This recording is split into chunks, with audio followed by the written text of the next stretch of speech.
Welcome to Toffee TV. It is the final word. Everton 3, Swansea City 1. Sam Allardyce fist bump. It was that, wasn't it? Some music. Yeah. Good one. Probably that's what it is. That's what it is. That's what it is. He's got like a playlist, and it's not the sound of gravy. It's the sound like maybe Craig Shakespeare's rapping. You gotta lose yourself in the music, and he's like that. That's his doing. He could be though, couldn't he? I can't disprove it, so therefore it could be true. Could be true. So I mean, as anything, because why does he just break out all of a sudden? If he starts doing all that, we know. Victory. Hey! Oh! Hey! To the back end. Yeah, sounds. If he keeps winning games, you can listen to whatever he wants. So yeah, and you know, in the end, a comfortable 3 points. Not necessarily comfortable match, all of it, but you know, it's good to play. It's good not to play well and win a game of football comfortably, if that still makes sense. Because in the end, we were very, very comfortable. Merry Christmas. Oh yeah, look, we've gone full in on the Christmas deckies. I mean, next year we might be able to afford a tree. You got a pop-up tree. Where would you put a tree?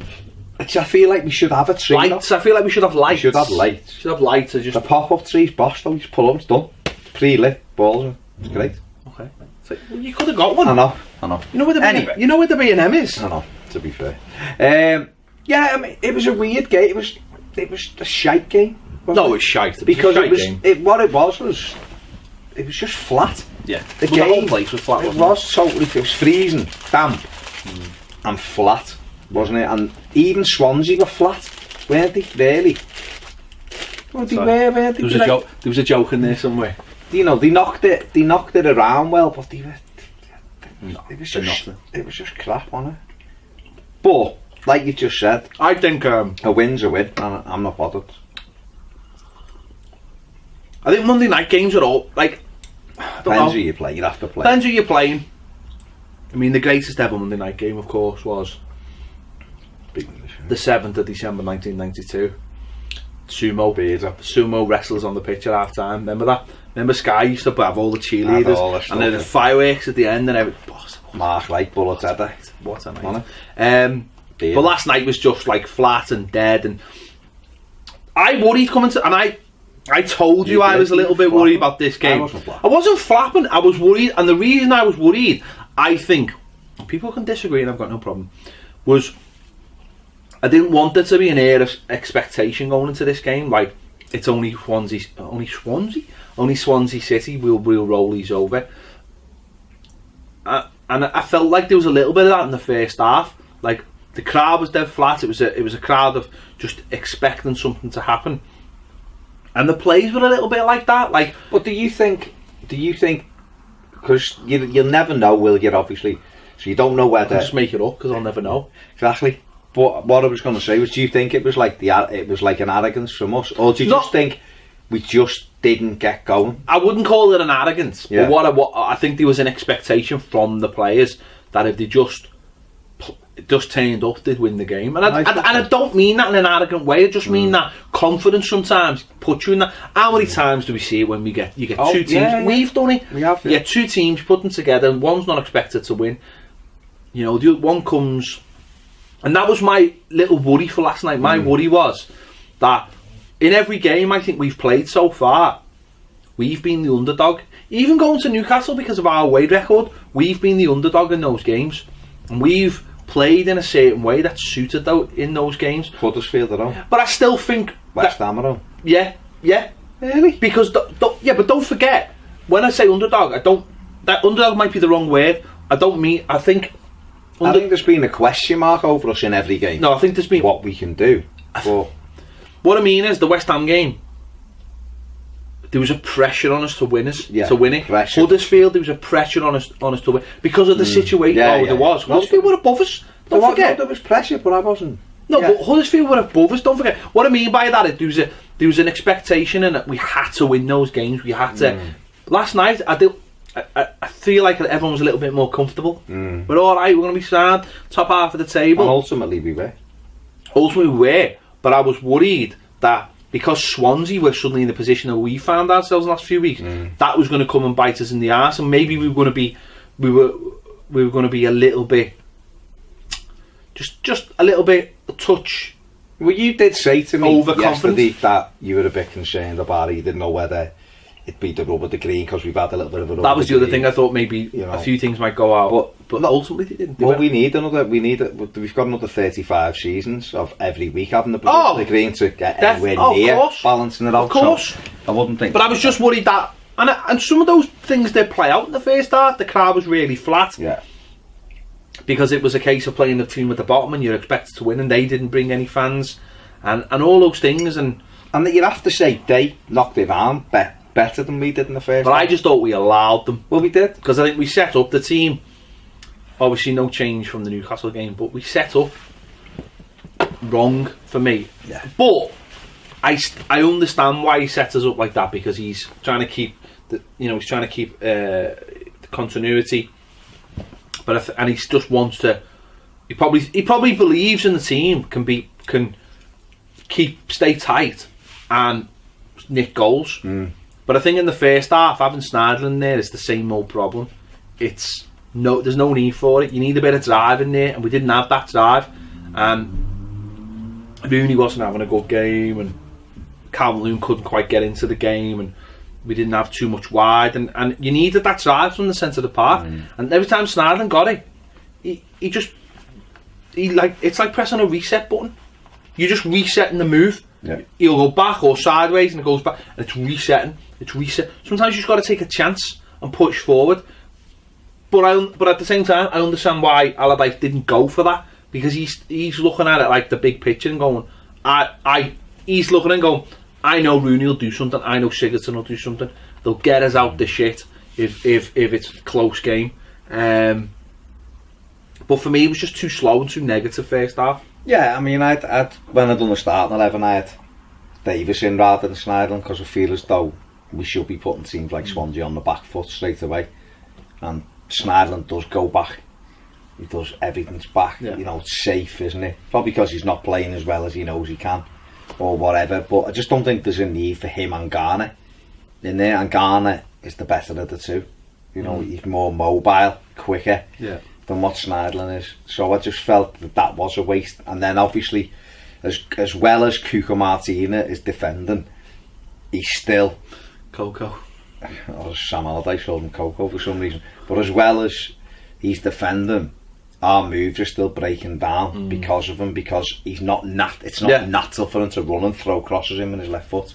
He done it better as the game went on, ironically. He got further forward, whether he was told at half time, that's what he had to do. But particularly in that first half, our options were just cut down. There was too many long balls. And not that I don't mind them getting it from back to front quickly, but we isolated Calvert-Lewin a little bit. And we don't take a chance. There was one early on where I think Holgate switches it right to left, and Calvert-Lewin flicks it onto Gylfi, and he takes it down. I'm thinking, he got it, cut inside. And I'm thinking, just have a go and put his foot on it, turned and passed it wide again. I'm thinking, that was the moment to just get these shots away. Because I think when teams come to Goodison, particularly teams outside the top six, we need to make them feel like they're under pressure straight away. And you do that by getting shots away, gets the crowd going, and it makes them feel like we're under a little bit. When you just pass it round and nothing really happens. There was 20 odd minutes last night without an attempt at goal. I mean, they'd had one where the lad cuts in and shoots. We hadn't had anything at home against the team that was bottom of the league. And that's not good enough for me. No. It was like a training ground exercise, wasn't it? And you're right, when teams come, you want to feel like you're putting them under pressure. You want to feel like, you need to do, we all know what Goodison's like. It's some games, it's like an atypical Premier League ground. If it's a big game, you'll be up for it, but it needs something sometimes to be a spark, whether it be a poor tackle, or just a legitimately bad decision. The Holgate tackle. Well, that woke us up for a little bit, didn't it? But sometimes it's the whole thing, isn't it? It's a cold night. Fans just it's around Christmas. Fans are like, it's like, I'm just going to sit here and just, It's amazing Goodison, because I get all kinds of messages saying, can you back us doing this thing for like getting the atmosphere going? And yet I don't hear anyone at the ground trying to get the atmosphere going. Do you know what I mean? I can't sit here and go, oh, it's terrible that there's no atmosphere at Goodison, because I can't really say I contributed myself. I don't stand up, but I get all these messages, and I know there's people out there trying to do something at the moment. But if you're one of these people, then try and do something about it at the game. If you think the atmosphere's not good enough at Goodison, then do something about it while you're at the match. Try and get the songs going. Try and, organise something at the match yourselves. You can't rely on the club. Rely on yourselves. You know what I mean?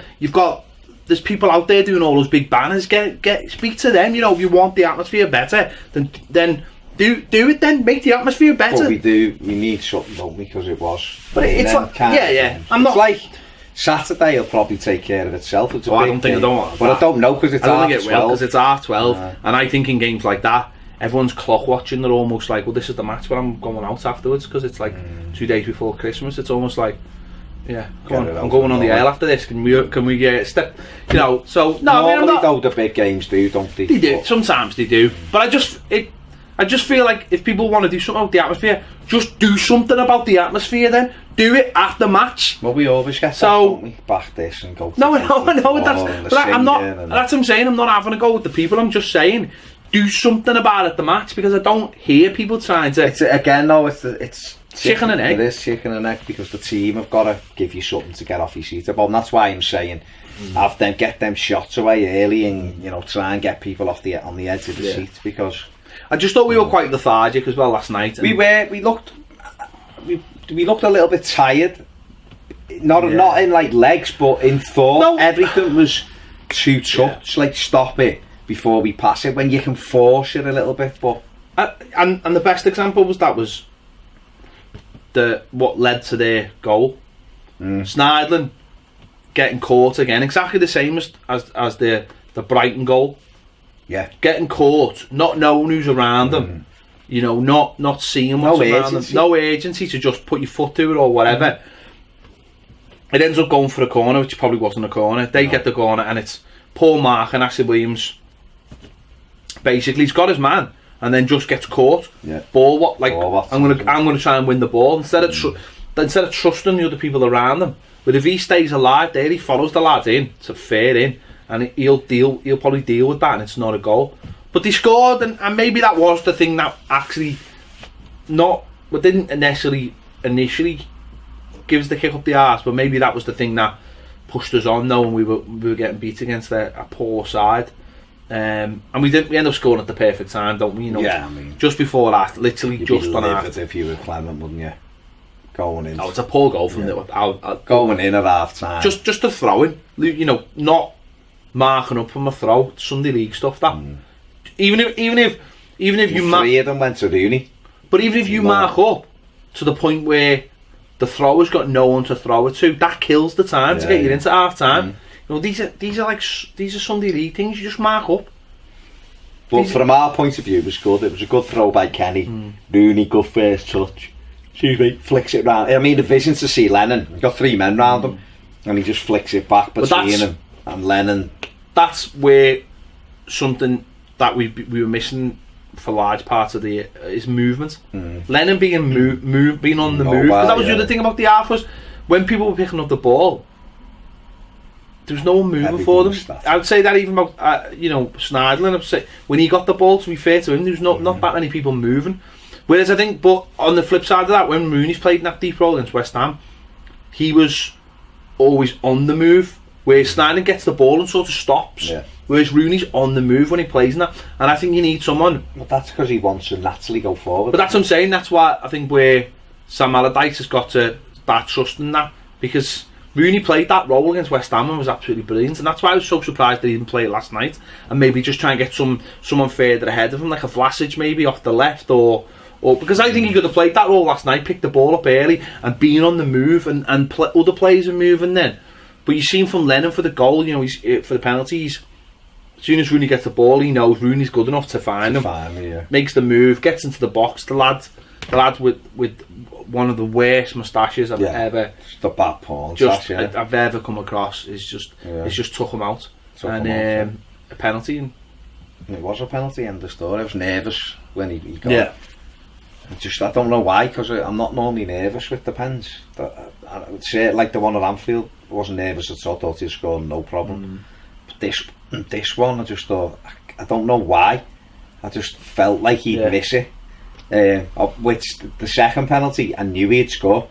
Do you know what I mean? But the first one, I just had the feeling he'd miss it. And the keeper makes a great save, to be fair. Good height for the keeper. Good height, doesn't matter. It's a great save, pushes onto the post, and he is a good penalty. Good shot stopper, Fabianski. But Calvert-Lewin reacts brilliantly and smashes it home. And to be honest, he probably needed the goal more than Rooney did, if that makes sense, because he's been doing so much other work that it's good for strikers to get the goal. But his record recently, brilliant. No, I know, but it's just he affirms what he's doing. He's running around, that's saying reward, and he's getting the reward for the goal. So I was made up. And what I liked about it was when he hit it, even if the keeper had parried it, Rooney was there and Sigurdsson was there. So I think we'd have scored anyway. You know, if he'd have parried it back into play. So it was a great time for us. The last kick of the half, wasn't it? Yeah. I mean, perfect time. Yeah, settles the fans down, because fans would have been a bit different at our time, but it settled them down.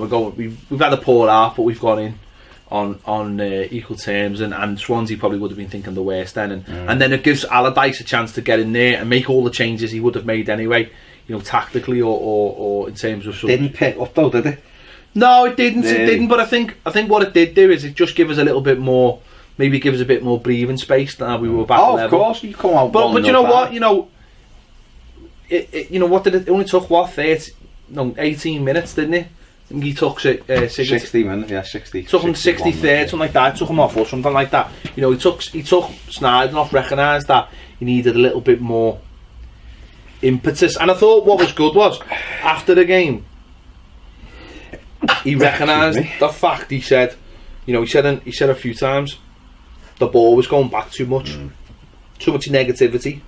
He said basically. This is something Ronald Koeman said, which is didn't he? Which is, but then I suppose it's about getting the message over, didn't you? Saying going backwards too much, not going forward. He mentioned Tom Davies obviously brought on, and that's where I think you've got to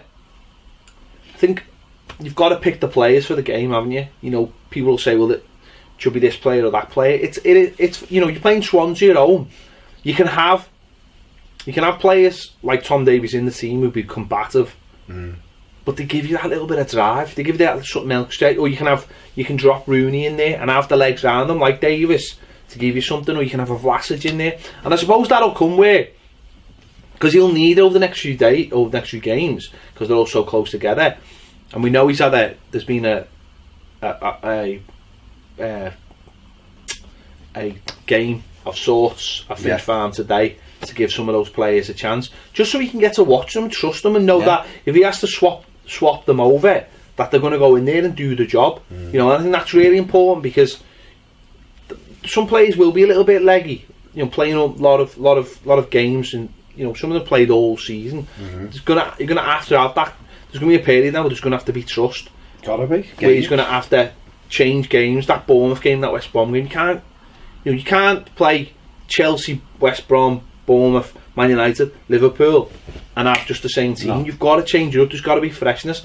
I think that was an opportunity last night to do that.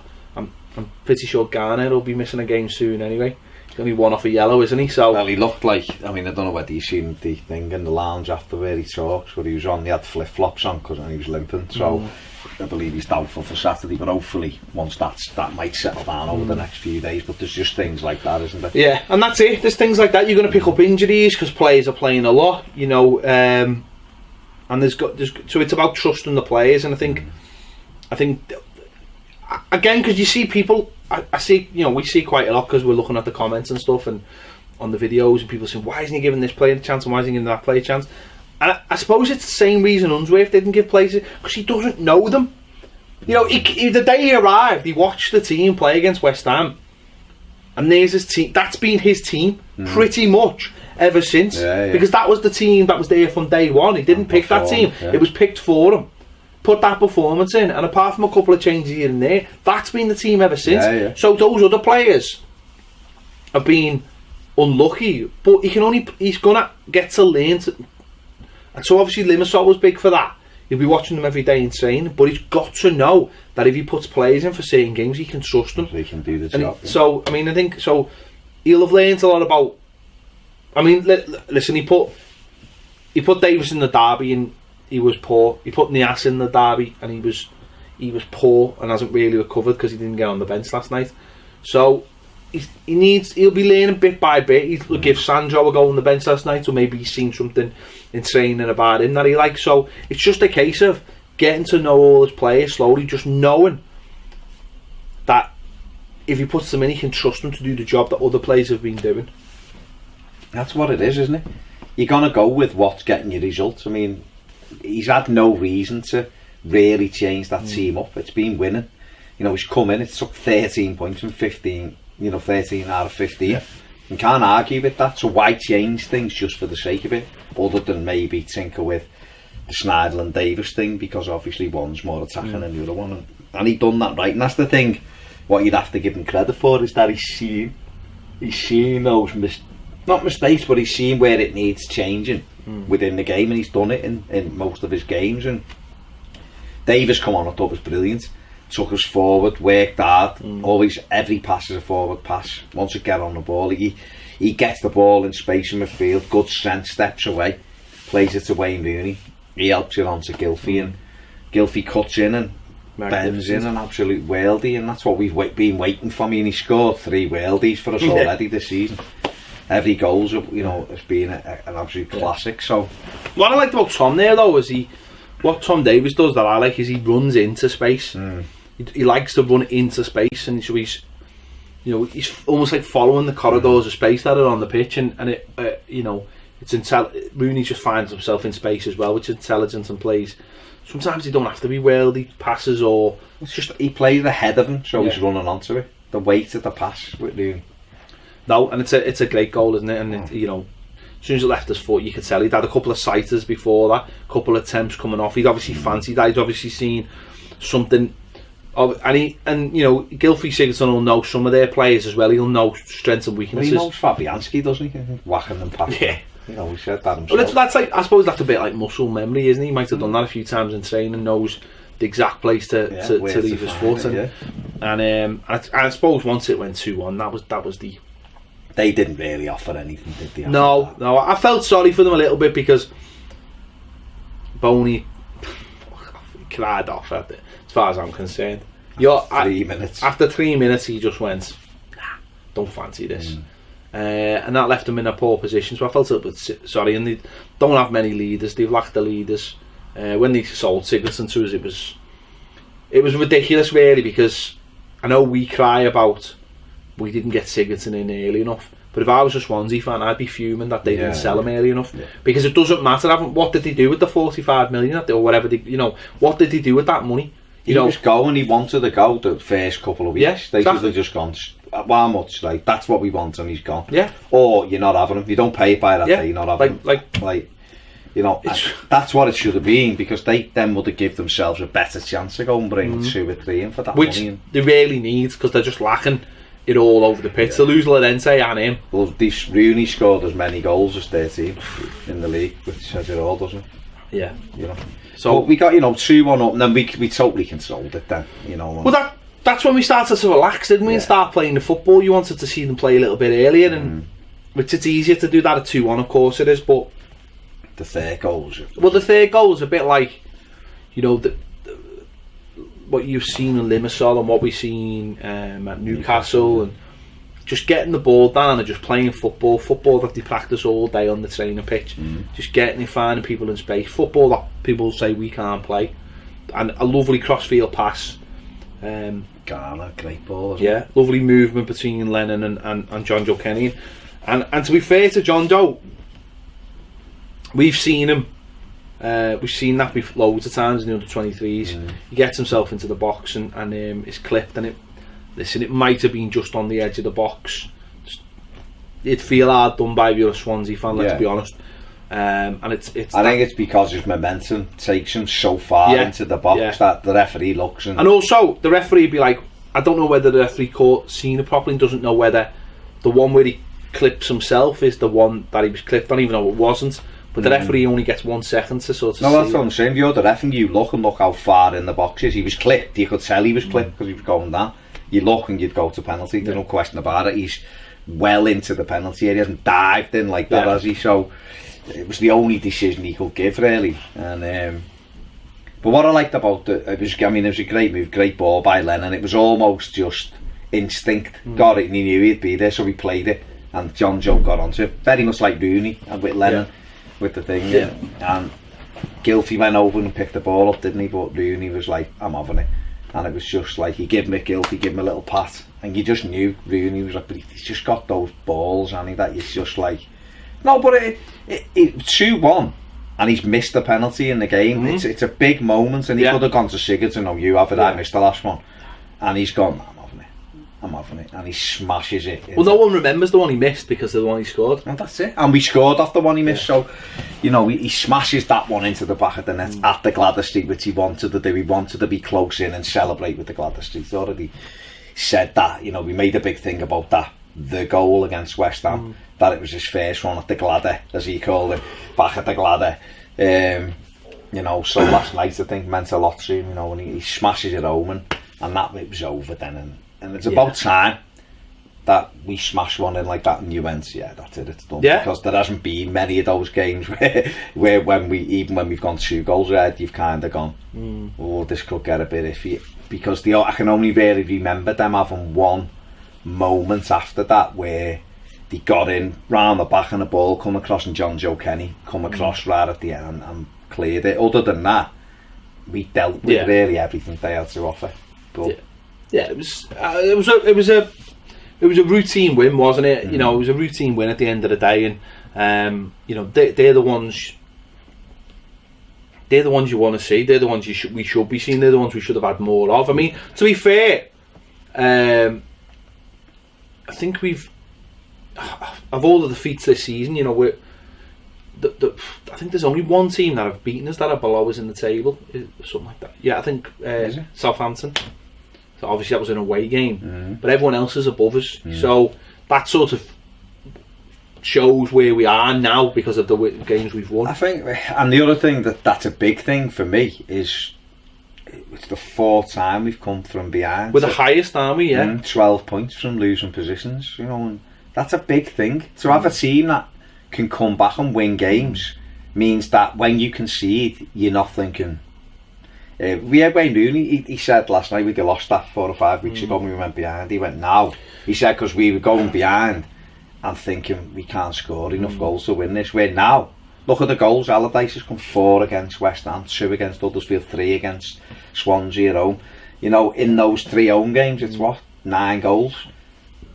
So from a team that was very much, we haven't got a goal in us. We've won 4 home games on the run in the Premier League, scoring 12 goals in that time. So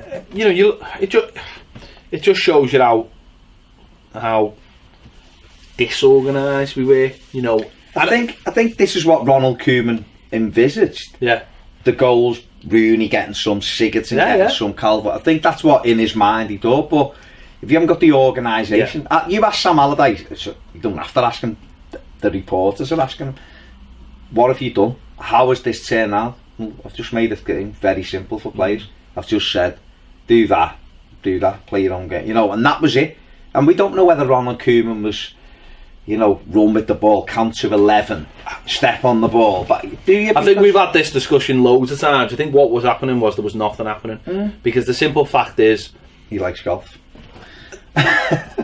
Well, it's not just that. It's the fact that there was no preparation time because of all the games we played. The preparation time... But there's been none for Allardyce. There's been a little bit more. But what I was going to say is the preparation time was in the summer and he fucked it up. Simple but in the season? Well, yeah. Sam Allardyce has had Wednesday, Saturday, Thursday, Sunday, Wednesday, Monday. But I think the difference... the difference is, though, is that...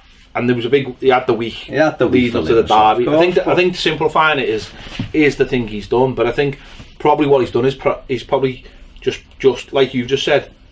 My job here is to keep Everton in the Premier League. So I'm getting £6 million a year. I'm not going the golf course. Oh, you might be going the golf course, but Sammy Lee and Craig Shakespeare are not going the golf course. And to be fair, I don't think Sam Allardyce goes there. He probably goes and plays darts or billiards or something like that. You know what I mean? He probably in a working man's club. He sat there, mate. No, of course he is. He's absolutely. Of course he is. Loving. Of course he is. But what I mean is that he's probably gone. Well, actually, no. Where that other fella might have give you days off or did this or that. We're doing the nitty gritty. Like we've spoken about loads of times. Get on the training ground and saying actually what we're not doing an hour of shooting practice. We're doing an hour of fucking working on shape and all that kind of thing. So he's got that kind of stuff sorted. That, but it just shows you that a back to basics approach works if you've got good players anyway. Because the good players can go, well, as long as we get that right, then we don't have. We're good enough to. We're good enough to score goals at the end of the day. We are good enough to score goals. We've got players in the team. We said this about, when we had David Moyes, we had a basic solid shape, didn't we? We had a basis to go from. We didn't have as many goals in the team under Moyes as what we've got now, I don't think, but we had a basic solid shape, and that basic solid shape, more often than not, was good enough to get us in the top 8, wasn't it? But I think it's also, and that's the thing, and I think I think that was, again, one of Koeman's downfalls, and we spoke about it, is the fact that because he had so many new players and because of things like Sigurdsson coming in late and not being fit, he never looked at the situation in a proper way. Like, the defence was a mess, and all the players you're trying to fit in are a mess. So, but he just didn't do anything. He just went, well, that's a mess and that's a mess. Sound. Where if he'd gone, right, the defence is a mess, I can sort that out. I can't really sort that out, but as long as we're not conceding goals, I can sort that out.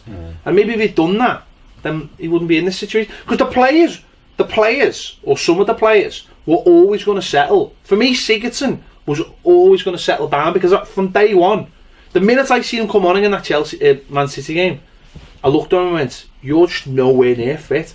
You need to play games of football and get fit, and then you will get the player we thought we signed.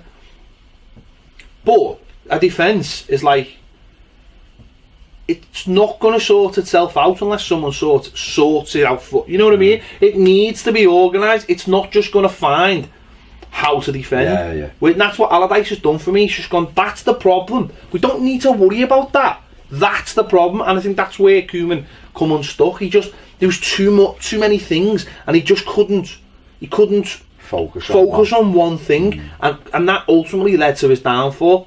And I think Unsworth fell into the same trap. He gave us a little bit more. He give us something, a little bit of hope. But again, I think he addressed the wrong problem. I think Unsworth went on and went, this is what we're going to do, we're going to score goals and we're going to be better. It's like, no, actually, you should just sort your defence out. Because if you sort your defence out, everything else will fall into place. Like we said at the time, you're not conceding 2 goals a game, you've got a better chance of winning games. I think now, you look at it now and go, again, I had this argument on Twitter. It's like, if we sort the defence out, we'll be fine. No, we can't score goals. We'll be alright. No, we can't score goals. But if we're not conceding goals, we'll be all right. And it has, it's led to that. We're not conceding stupid goals. We're not giving, 2 goals up a game.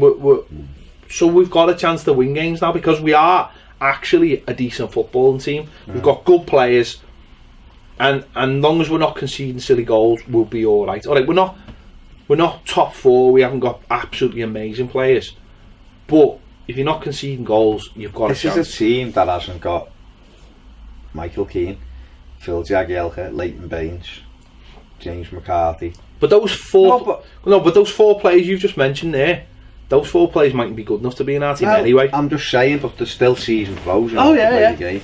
McCarthy, Barkley, we mightn't have him for much longer, but he's there. See him. Well, we probably won't, but there's the squad. Balassi, these players, 6 big players, who could come in and Seamus make Coleman. that squad, Seamus Coleman, who could come in and make that squad, that team, stronger. Do you know what I mean? And we've gone through that, as well as trying to fit in Klassen when he's not adapted, Sandro when he's not adapted.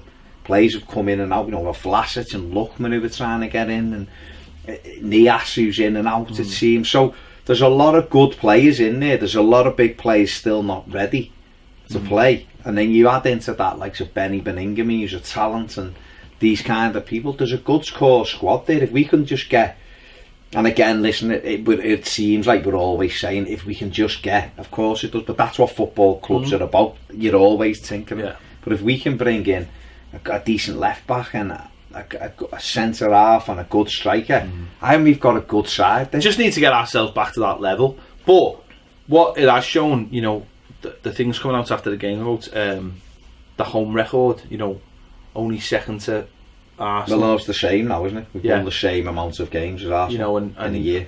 I think 16. The amount of games we've won, and it shows that home this calendar year we've been absolutely brilliant. Been unbelievable. 47 goals. And if we'd had an away record that could have slightly matched it. Things can be completely different.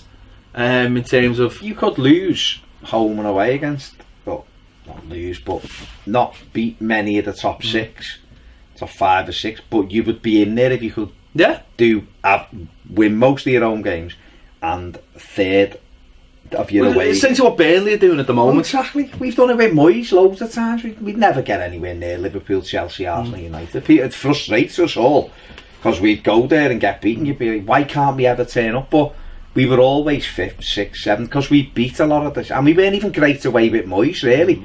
So, but we were strong at home. We'd win I remember Moyes winning 14 home games in the season, but because we only won 4 or 5 away games, it wasn't higher. But if you could win 8 or 9 away games and lose the rest, even or draw the odd couple, and it catapult you right up there.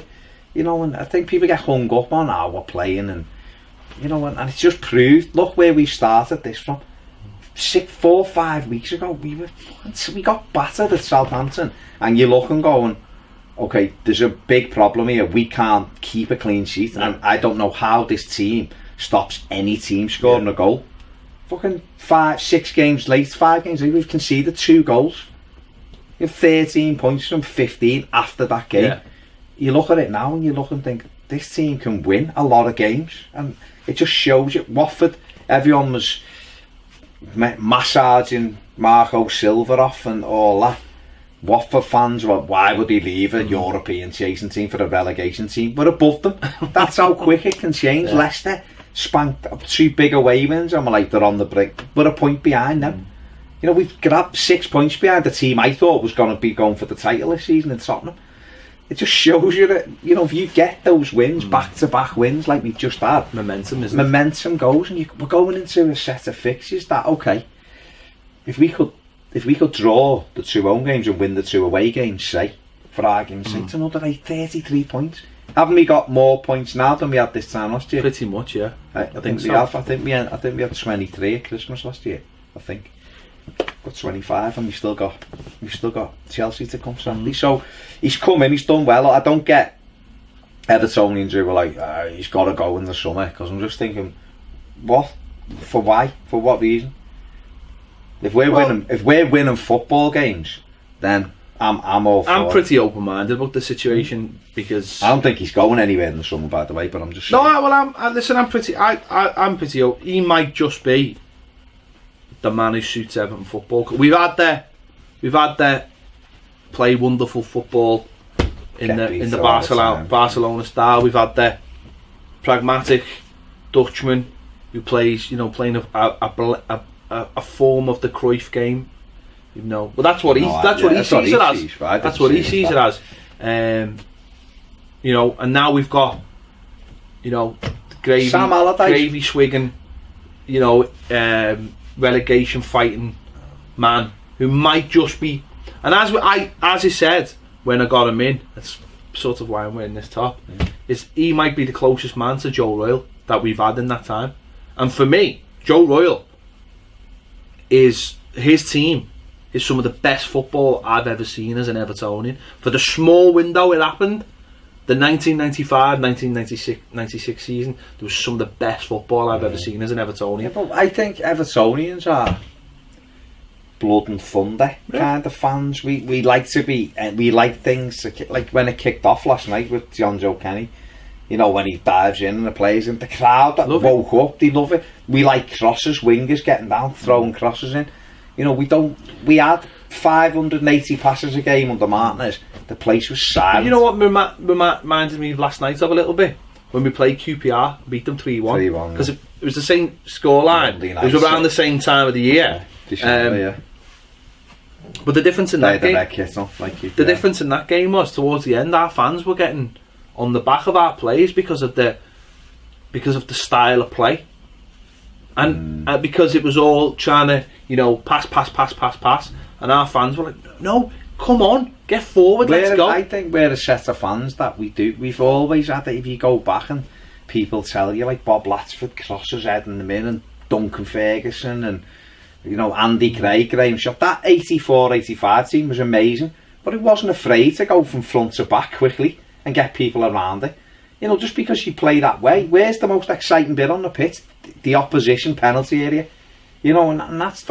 As a fan, you're just brought up in a certain way, aren't you? Well, I think some of our fans have got this mythical thing in their mind that they believe we're going to play like now. Yeah, Man City are brilliant. They're absolutely brilliant, but it costs £1.4 billion to build.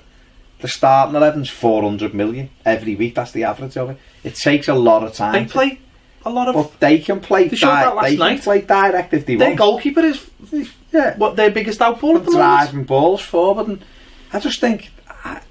I just want to see a little bit more... I just want to see more chances. That's what I want. You know what you're saying is funny, because you're right. But...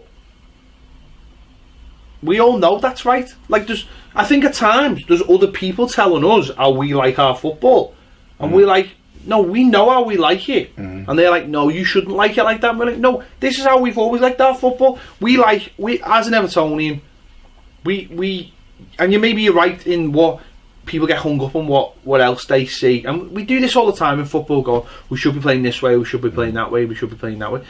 People say your club should have, your team should have an identity. And some clubs do, and it's bollocks, and they blag it, and like West Ham, and all that kind of shit. And we have this school of science. Would anyone like to tell me what the school of science means, as in terms of how you play football? Because the way I always thought the school of science was that whatever suited, whatever was best for that occasion, whatever you can play any way. School of science never meant playing beautiful football, because I've never seen an Everton team that played beautiful football. But it was before our era, wasn't it? But that team, those Everton teams didn't play. It wasn't pass. It wasn't the way it was played. And what football wasn't played like, because you couldn't play because of the pitches anyway. It was about getting the ball. Liverpool, who were some of the best teams they've had in Europe. Grab a lot. Sosjak and Keegan. Sosjak, the biggest donkey. Yeah. Knock it up, and he had it down. But who are as an Evertonian, are the people we love. If you go to people, who's your favourite player, they'll always say a centre forward or a winger or a combative centre midfielder. When I was growing up, one of my favourite players was Joe Parkinson. Fucking loved him. I loved Norman Whiteside. Like, even though he was only at the club for 2 years, he could score goals. He was all over. Yeah. People love Reedy for the same reason. You know, people love Tim Cahill for the same reason. Yeah. People who run around that pitch will run around and give you something, and I think we shouldn't get away from that. I just think, why are you bothered about what you go to match? I've had it both ways this season. Gone to match and watched us lose a lot of games and come away and gone, that was shit. And we might have passed the ball around nicely at times. And the last few games we've won. And I've enjoyed the winning a lot more than I enjoyed the losing. No, but I understand people going on. People can be bored by a certain type of football. But last night, what I would say is, the second half I wasn't bored. And I think the second half is the kind of football Sam Allardyce wants to play. He said it himself. He didn't like the first half. He didn't like that play. The team we've got has got a lot of footballers in it, so it's not like getting fucking 6'7" Kevin Francis up front and banging it up to him because you haven't got anybody else. It's about for me, the best type of football is a hybrid of all of those ways. So you can play short, we can go long if we need to. We'll defend. I've got no issue with my centre backs leathering it into their corner flag because that is the least dangerous pitch. I was getting pissed off with seeing us conceding goals. I want Pickford to have clean sheet, and we'll do that by not taking any chances. On Saturday, I hope we end up leathering 100 balls out of our box into their corner flag. Oh, but that's all right, because it might get us a result.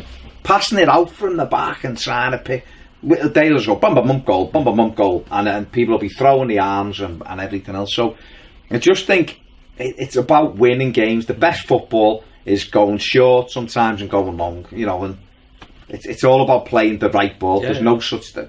A famous Liverpool manager said that, didn't it? But it's all about playing the right pass. It doesn't, not long or short, it's the right pass. And Howard Kendall's side could mix it. He'd play some nice football and he'd play the scrap for you. And I think that's Sam Allardyce's theory is pretty similar to that. Let us know your thoughts in the comments. Thanks for watching Toffee TV. Don't forget, if you haven't subscribed, please do. I've set us a goal, 25,000 by the end of the season. I think that's achievable. We are on 21,238. Maybe I just made that figure roughly. Right now, and I think we can get 25. But we're only going to get 25 if you people who are watching who haven't subscribed, if you don't subscribe, then we can't get to that. So please subscribe. Just do it. Click the bell for alerts, so you know immediately when the videos are out. And if you want more videos, join us on Patreon. It's brilliant. You get an extended version of The Final Word and much more, including any other business, which probably is the greatest show you've never seen. If you want to hear all about Baz and his particular need for one thing that I can't talk about right now, no, don't say. It's unbelievable. Basically, it's so good that somebody sent us a Christmas present, and one of the Christmas presents for Baz was WD-40. If you want to know what that's all about, this is all from Peds. Listen, it's not. If you want to know what that's all about, come and join us on Patreon. If not, that's fine as well. And we'll see you later. Merry Christmas. Yeah, well, whatever.